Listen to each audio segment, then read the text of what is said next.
Finnish interests is present very obvious in Indonesia forestry sector.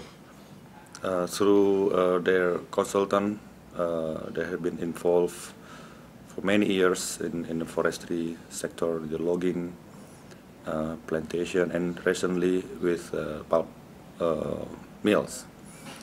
In summary, they are very linked, yeah, between Indonesian forestry with Finnish companies here.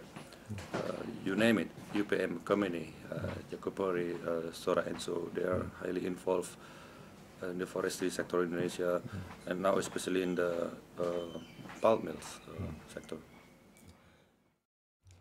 Well, Finland plays a very major role in global forest policies in the UNFF, in different other forms as well, but on the project level, the Finnish forest industry, both the companies investing in the southern countries and the companies producing machinery for the pulp and paper industry and for the forest logging, and the financial institutions like export credit agencies, also our aid agencies, and the European and Northern and Nordic investment banks, they all contribute to this thing.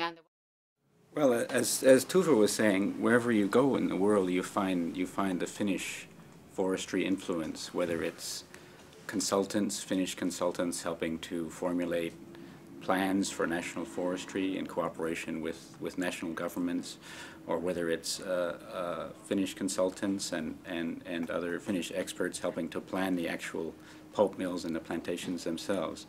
If you go to Kalimantan, you see this. If you go to Brazil, you see this. In Thailand, India, everywhere in the world.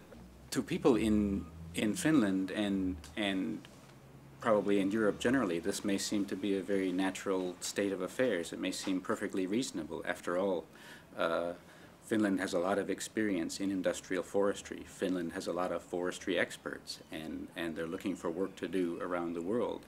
And what I can say is that these operations have proved to be very, very destructive to local ecologies, to local peoples, to local economies, and to national economies. What we're talking about is a model which is based on the idea of immense scale. We're talking about pulp mills which cost up to $1 billion US, maybe even more, being situated in the middle of giant catchment areas which are required to feed these mills. These catchment areas must be engineered. The land itself must be engineered to produce a uniform raw material to feed these immense mills with the proper efficiency. We're talking about thousands, hundreds of thousands of hectares of forest being used, and then plantations being established to feed these mills. And in this sort of regime, in which you have to have a total centralized control over an ecology, you have to have a simplified ecology, you have to have a sort of totalitarian ecology in order to make the machines work. Obviously, that's going to have a very destructive effect not only on the local ecology, but on the local society.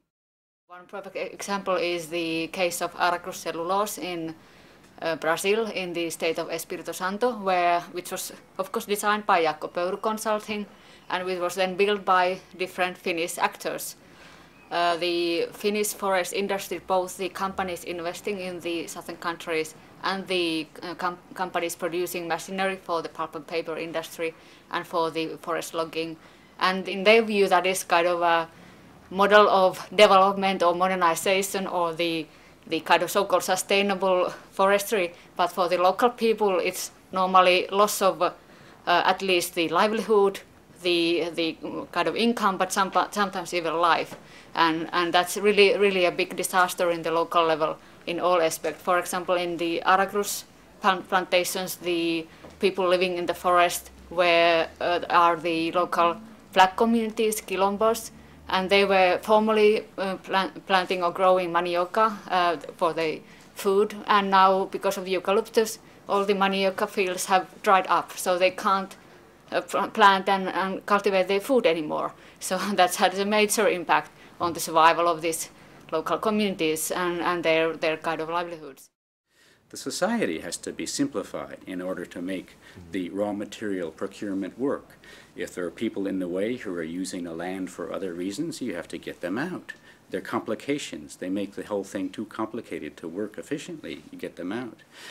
If you have other trees, if you have other forests that people use in different ways, different kinds of species, it's a nuisance. It's an inconvenience for this enormous industrial system which is being promoted. You have to simplify the whole thing. So you have these massive stands of thousands and thousands of uniform trees that taken over an entire landscape. What you don't see often when you look at those scenes is the actual social cost of this, as Tuve was mentioning, the social cost to the local communities who depend not only on the land, but the land being used for other things than eucalyptus, but who are dependent on the water, which the eucalyptus plantations also destroy, the water sources which are degraded and impoverished by this single-minded concentration on the huge production of a uniform field of raw materials.